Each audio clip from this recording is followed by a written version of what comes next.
Thank you for returning to listen to Mastering Counseling.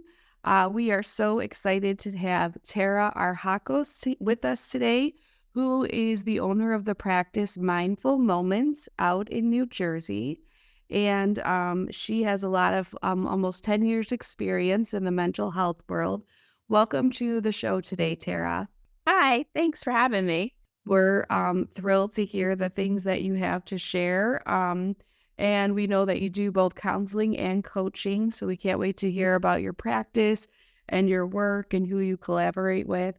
Um, it seems like maybe you started out working in care in hospitals and then shifted into creating mindful moments. So can you tell us about what was happening before and then how you shifted? Yeah. So I think like many of us, I started out in the community. I worked for a partial hospital at one of the larger facilities in Jersey for just around 5 years. I laugh often because my supervisor from when I first got hired, I remember the day we met after I had started for a little bit, and he was like, "So what's like your 5-year plan?" I was like, "To have a private practice." And he's like, "Okay, but like, what else is your plan?" And I'm like, "To have a private practice." And he's like, "You can't do that full time." I was like, "Yeah, I can." So ironically, the way that like my journey working there went, I started with him. They moved me several times around the facility because I got my paperwork done. So that makes you a very important piece to the, yeah. And you could always throw me in a group and run a group in like 5 minutes notice. I'm like, okay, sure, no problem. But ironically, at the end, I ended up working for him again when I left, and I was leaving to go to another facility that hired me to start their IOP program. But I had started my private practice. Fast forward 6 months later, I'm at a friend's going away party from that facility, and he was there, and he's like, "How you doing?" And I'm like, he's like, "How's the new job?" And I was like, "Oh, I quit." He's like, I was like, "My practice is full." And he's like, "You're doing full-time private practice?" I'm like, "Yes." And that was 2010. Yeah, I figured it out the other day. It's going to be 13 years of just pure private practice. Wow. That's awesome. I'm sure now I don't think he'd be saying if you were just launching now, he'd probably say, "Oh yeah, for sure you'll be full." But maybe 10, 11 years ago, people were a little there wasn't as high of the need as I think we're seeing now, but good for you that you were able to do that then. That's awesome. Um let's talk a little bit about you're very transparent. We were talking before on your website. Sarah has a whole thing about like the real or the professional me, and then was it the real me The or the exposed me. the exposed me? Yeah, that's a better word. So I feel like that's a big part of your work. Can you share a little bit about that of how it's been part of your career with your personal life? Yeah. I mean, not, I don't hold back. I've done my own work, obviously, throughout the years. Um, I really decided to add that onto the website because I had spent so many years seeing different therapists, and I always tell people when they call, I'm like, you need to shop around, find somebody that you click with. I joke because I work primarily with women, and I'm like, you want me to be like the pair of black heels that you have for so long that you're filling in with a Sharpie because they're so worn out. Um, and so I found every time I met a therapist that came off maybe extra professional, very like, you know, they had the blank slate look. I'm not good at that. I got told that when I was in grad school. Uh, uh, that it just didn't seem personal for me. And I'm being asked to walk into a room and, spill my guts to a stranger. I want to know they're a real person too. So that became a big part of what I emphasize to my clients. And they all laugh a lot of times. I have clients walk in and they're like, "I never know what version of Tara I'm getting." They're like, "Sometimes you're in yoga pants and like yoga gear. Sometimes you're dressed up super professional. I usually think you have to go somewhere for the day." They're like, "Other days it's the punk rock girl." Like, like, Yeah, I mean, not for nothing, I grew up in the '90s, yeah. Uh, Doc Martens and flannels are my friends. Um, and we'll sit on the floor and have coffee together. We'll go for a walk because, I mean, I'm right by the beach, so sometimes I'm like, "Hey, like, do you wanna go for a walk and go stare at the ocean for a minute?" And it just helps it make it more personal than this medical model that we started out in. Right, right. No, I love that. And I wanted to ask you, I have been to the Jersey Shore. My sister lived in South Jersey. So how close is Mammoth City? Which North or South Jersey is that? So, my practice is in Monmouth Beach, and it's us Jersey people. It's like, we're not really South. We're the shore. We're so separate, but it's South Jersey. Yeah. Where was your sister? Very close to Philadelphia. So they always said Oh, South okay. She was on the other Jersey. side. Yeah. Okay, yeah. But we went to the shore several times and being a Michigander, we go to our lakes, we never call it the shore and or other places go to the beach, which you did say, but definitely the shore was the but yeah, loving water, that would be um we live close to water here and I will sometimes go for a drive or walk, especially during the pandemic. People were just it was so crowded down there, probably not following the rules because people wanted to see the water and be by it. And I do feel like it can be a great part of counseling and therapy. So I'm glad we talked about the shore and the beach and that you're really close to there. Um, yeah, so let's kind of talk about your personal philosophy as how mindful moments operates. Like what kind of therapy you focus on or bring to your clients. So, I focus a lot with my clients on grieving the wounded parts that come from trauma. I think it's something that we're starting to hear more about in social media. Blessing and a curse sometimes. Um, but I work I work primarily with women going through life transitions. And so often I find when we're talking in that initial intake, there's some sort of back history that they've been in and out of therapy for years. They'll tell me, "Oh, I've been to therapy off and on for years for depression or anxiety." And I always ask, it's funny, I keep this from my training back in the partial hospital, but I always ask, I'm like, "Any history of physical abuse, history of sexual abuse?"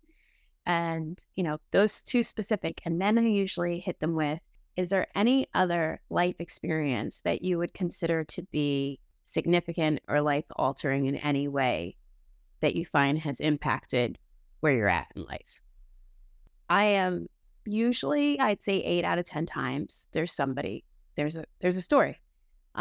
More often, a lot of times, especially with women, how many women have suffered miscarriages, or, or had an abortion at some point in time. And, depending on the demographic, it wasn't talked about at all. It's still not always talked about. And so that's been a significant thing that I find a lot of times working with people. And this is usually the moment where I start to kind of educate them a little bit on like the grieving process, or even if they're talking about like their childhood wounds, like we have to sometimes grieve that we weren't able to get the caregiver that we needed. You can have the best parents in the world, but we don't come with, rule books or guides of how to raise us.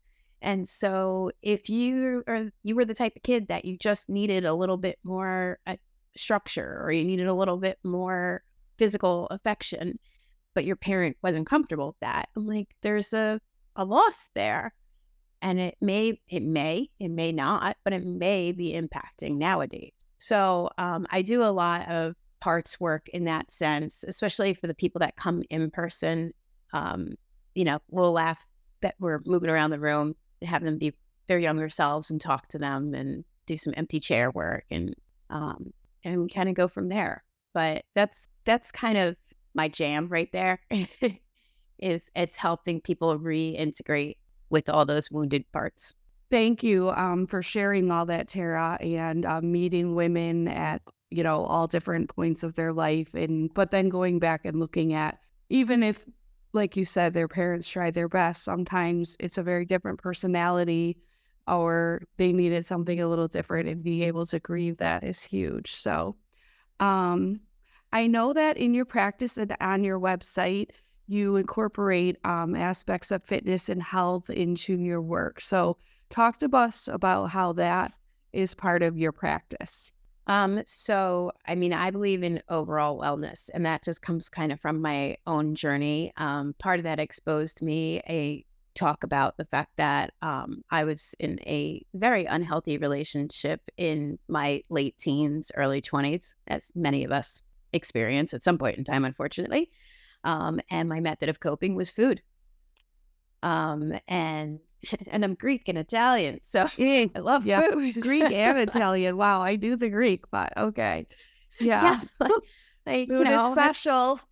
yeah, that's when people are like, "Wow, you can eat." I'm like, "No kidding." Um, but um, so part of my own healing was changing my relationship with food.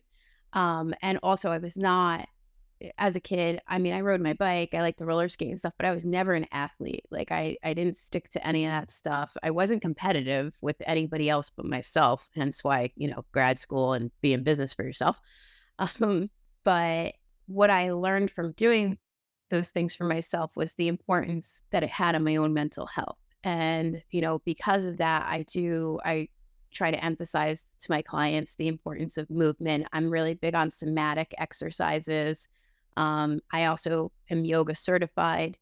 And so it's not uncommon that, like, I'll throw you in a restorative pose on the floor, put you in a nice little heart opener, tuck you in with some blankets so you feel nice and safe, so that we can talk and allow some of the emotions to release. It's also why I'm big on like the walk and talk kind of therapy. And I emphasize to my clients a lot the importance of just that daily movement. I'm like, it doesn't have to be extraordinary. It's just got to be something to honor your body and help keep yourself moving. Because it's not only just about keeping the blood flowing, but it's about keeping the emotions flowing, Yeah, for help sure. them release. So, No, and then, I always get into a little bit of gut health, but I always tell everybody, I'm like, this isn't my area of expertise. This is what just about like what I know from going to trainings and whatnot. But like, yeah, you yeah. eat clean food, you feel a little better. Right, right. No, I so relate. Like just getting that fresh air. Not that you have to go outside, but if you can, that adds another lever. And just getting that heart rate. It is so important. And we find a lot of people we've talked to on here are doing more, on the biological. I don't know if that's the right word, but definitely the fitness side and things like that. So um how would you say that your practice, since beginning like 11 years ago, how has it kind of evolved or shifted over time, in relation to the pandemic or not? And even maybe do you see all ages of women, or just kind of talk to us if it's changed and how? Yeah. Um, I mean, so like my niche has changed several times. For a while there, I did a lot of emotional eating work, and I worked specifically with bariatric patients for a while. Um, and that changed with time. I mean, it's always been trauma in some way or another. It's just it's what I did in my internship, and it's always been near and dear to my heart. But I've gone from working with adolescents to no longer doing that as I've gotten older. I'm like, I know my limits now. I'm like, a couple of years ago, probably at the when we first went back in person after the pandemic started, I had like one or two teenagers left, and I just sat there and I was like, I don't know how to combat the social media aspect. I'm like, the stuff these kids are exposed to constantly. I was like, I'm like, there's another clinician out there that can do this. It's not me. So, like learning to go with the flow on that was a big thing. And then I just kind of slowly started to find like my spot, like my sweet spot is like my women that are like 50 and up in life transitions and trying to like rediscover themselves. And I was like, oh, like when you find who you are excited to work with, like who's coming in, I get excited about my 20-year-olds too as they start to figure out the world. I'm always kind of like, well, I don't want to be the one to burst your bubble about what it's like to pay rent. But Yeah. so like in those aspects, that's changed. The actual way that my practice ran from the beginning was I was on every insurance panel and I was seeing 26, 28 people a week, and I was making less than what I made when I worked for an agency. And I was like, can't I can't live like this. I'll never be able to afford a place of my own. And so I started to come off the insurance panels and I did that whole process. And now I'm completely out of network, which has allowed me to grow in different ways. It also, my experience has been by being at a network, the clientele that I get, they're very dedicated to what they do. And I'm not saying people that use insurance aren't, because there are definitely people out there. But when you're paying like a $15 copay or a $30 copay compared to a full rate, you're going to push to do a lot more work in your session, hopefully. I mean, I know I do. But so in that aspect, that's changed. The pandemic changed my life. I had started my practice actually in Central Jersey, where I grew up. And I had moved down to the shore. And about 2 years into living down the shore, I had a friend go, why don't you open a practice down here? And I'm like, this is going to be like 3 years of trying to build this up. Like, you guys don't know what this is like. And I'm like, all right, fine, whatever. I'll rent space once a week, twice a week, and try and see what happens. So that was 2019 that I Oh, got the wow. space. Yeah. Oh, so you were And so ahead of it. Yeah. Well, yeah, okay. kinda. So here I am. It's 2019. I've got an office up in Central Jersey. I've got an office down here at the shore. Years prior, I had said, I'd love to go virtual. And I tried it and nobody would go for it except if there was a snowstorm. So I'm like, all right, now the pandemic hits. I have 2 offices and can't use either of them. I'm like, oh my God. So fast forward, now 2021, my lease up north is coming due in April. Nobody's been there for a year. They've all switched to virtual. I went back to the one down here at the shore, and I had a couple people make the drive just to come see me. And I was like, guys, I'm getting rid of the other office. I was like, you're always welcome to come down to the shore. Use me as an excuse to go to the beach. I was like, but I got to be honest, my quality of life is so much better. I was doing an hour commute. I was working up north from 11 a.m. until sometimes 8, 9 o'clock, not getting home till 10, 10:30. I was like, I'm a better clinician by not having to do all of that. I was also tired of eating out of like Tupperware. So it's like, What a so like great that was oh, a go ahead. big transition from how it all started. Yeah, you might be our first guest who had 2 offices in 2019. So no, but what a great lesson for everyone in like some self-care and seeing what is best for the future for you to keep going and all of that. That is a great story. And I love that they drove down there to see you. They probably wanted the blankets or something one more time. They So still come, like, and I say it all the time. I'm like, I'm so grateful you're willing to make this drive. They're like, it's a beautiful location. It is a beautiful location. oh My yeah, place down here is right on I'm the river. sure. You get to look at the river while you're sitting on my couch. Yeah. Yeah. Oh, Yes, drawn to water for sure. Well, that is really cool how things have gotten easier. I know for some people it was worse in the pandemic, but I know giving people more options, and it's so funny that no one would come for virtual in, 2018 or whatever it was, or maybe even prior. And then they had to, and now, I feel like it's kind of 50-50 on the guests that we talk to. Some people really, and depending on the age and location, some people really want that they only do in person. And then some people are completely virtual. So yeah, all very interesting things, different things for all people. What would you, let's talk a little bit about the business part of your practice, which we have talked about your spaces and cost of living earlier and how you had to shift that. Do you manage all of your accounting, scheduling, or do you give any of that off to anybody else? I have continued to be the one man show. There have been times where I'm like, you got to outsource this stuff, girl. And then it's like, I think about how little it is, not how little it is to do, but like, I'm like, if I outsourced I feel like there needs to be more for that person to do. So my theory has become outsource the other things. So I outsource like the personal life stuff. Oh, gotcha. Okay. Yeah. So Like like it grocery makes a little bit more delivery sense. or things like that. Yeah, just Okay. like I invested in a Roomba because I will say makes a difference to let him kind of run the course three times a week.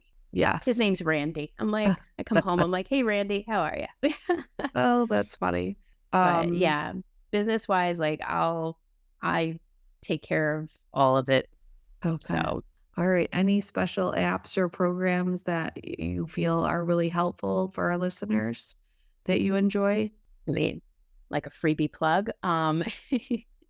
I will say from the very beginning, I started with a electronic medical record. The company I originally used got bought up, and I switched to Simple Practice not long after that, and I have stuck with them. I have no complaints about them. Um, it is probably the thing that helps me keep everything so organized. Okay. So Okay. uh, Yeah. Good to that's a know. big piece. Yep. Marketing wise, for creating posts and reels and all that, I'm self-taught Canva girl at this point. All right. That's Awesome. Yeah. Canva. I've been doing a Yep. lot with Canva. I surprise Um, myself sometimes. I'm like, "Ooh, look at me go." I'm like, yeah.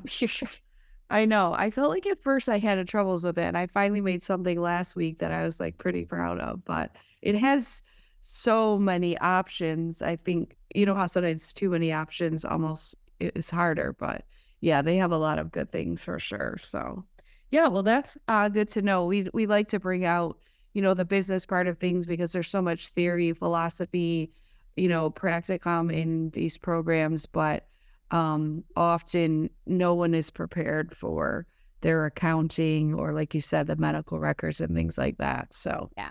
And I think um, there's things that they just don't teach us in grad school. Like they don't teach you how to run a business. I am fortunate. I come from a family of entrepreneurs. So I at least have that business sense from watching them all these years, but like investing in certain things that you struggle in. So at one point in time, when the private practice startups began with Kate and Katie, um, I I joined them in the very beginning, and I did their program before it was even like an online program. It was like we actually did Zoom every week. And that helped a lot with just learning a lot of the extra marketing things I could do for myself. yeah, in thinking about you learning or now that you have some experience, do you have specific groups that you network with or a part of either across the country or in New Jersey? Um, so I have some local little business networks. That's the nice thing about like this area is everybody tries to kind of stay within the community. Um, so I do the local ones a whole bunch. When I can, I'll jump in on a podcast anytime that somebody's like, "Hey, you want to join us?" And I'm like, "Yeah." It's just like, sure. Um, I'm also like the business sales girl in me is I'm so old school. I'm never without business cards. Um, I when I published my workbook in May, I made bookmarks um, Oh, cute. with like the QR code so that you can Yeah. get like a free sample of the Hey, that's book not as before old it even school. came out. You have a Yep, QR code, so that's really I big. Canva. And so So I'm like notorious for like, oh, here's a bookmark. Like I was at the doctor the other day and I brought her a book. I was like, hey, check this out. She's like, oh my God. The nurse is like, I saw your book. I want one. So I handed her a bookmark and she's like, oh, this is great. Yeah. I think a lot of people still I'm a paper person myself, or I don't like I yeah, it's easier. I don't like looking at a screen all the time to look things up, so I get the tangible part. Yep. Yeah, why don't you tell us about your workbook that you designed? What is that about? So 52 ways to chill out and take control of your life. Oh, I did It, see that on your website, but I didn't get all the way into it. So, okay, very cool. so it's literally 52 different coping skills. Um, and it's an active workbook that you can either go in order, you can kind of hop around, but like ideally, you pick one skill, you work on it for the week, um, and just kind of help increase, mindfulness, emotional regulation skills. There's a couple meditations and stuff that like connects to my YouTube channel, so you can go listen to those. It's a lot of skills that I pulled out during the pandemic with clients, and I just kind of changed up for each person to fit. But I became really motivated in writing it. My brother actually passed away in 2021. Sounds about right. Nope, 2022. 2022. Um, yeah, thank you. Uh, and my niece and nephew, they're in their 20s, but I just spending that time with them after he passed. So I was like helping them with like breathing techniques at times and things like that. And so I was like, I'm like, it's not just you guys. I'm like, I've needed these my entire life. I'm like, my clients need them. I was like, and as a clinician, I think about like back in those days running a partial hospital group and being like, oh, what coping skill am I going over today? And I was Yeah. like, we're always searching through workbooks for something to explain to people. So I was like, what if you just had it all right in front of you? So it's kind of how I channeled my grief by creating a workbook. Okay. No, I love that because you said, clinicians flipping through a book, searching, like there's so many books with, a chapter on, dealing with grief and then, oh, here's a little part on coping. But to me, it's kind of like I don't know, bad way to say it, but like the fun book of this world. Like these are the things you could do, like how, 52 best cities to visit in 2024. These are 52 actual strategies. You could open it and do it probably in that moment in that day. So hmm that is really cool. I assume we can get that on Amazon or Yeah. okay. All Yep. right, It's good on to know. Amazon. That's my whole thing with clients. I always tell them, I'm like, I want to make sure you have something you can leave with. I'm like, you're paying for a service. And while I may not be able to hand you like a physical product, I mean, I can now, but for you to leave with a skill that you can go practice for the week, Hmm. it just makes more Yeah. sense. People Yeah. look for, they want to feel better and Right. they need options of what's going to help them feel a little bit better. Right. And even, maybe they've heard different ones from therapists in the past, but to just have it there themselves is, I'm sure, empowering. Or if they have a friend or child they want to help, they can easily share that with them. So I hmm love that. I'm so glad we brought that out. Is there anything else that you feel like our audience should know about you or this field that we didn't get to talk about today? I think the main thing I learned as the years went by was just to actually learn to trust my intuition. And so, for clinicians out there that are just getting started or have been in field for a while, it's easy. We can get kind of like stale. Um, I think it's always about just going back to yourself and reconnecting with you and Mm-hmm. listening to your intuition. Mm-hmm.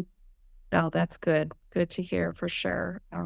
Yeah, well, thank you so much for your time today, Tara. Lots of great You. insights and in your work and the whole person. And I really love the book that we talked about. So thank you so much for sharing with us. Thanks for having me. It was a lot of fun. For sure. And to our audience, thank you so much for tuning in. Um, don't forget to follow us on social media, on Instagram and Facebook. And We will have future episodes as we continue to look in the world of counseling and therapy on mastering counseling. Signing off for today. Have a wonderful day.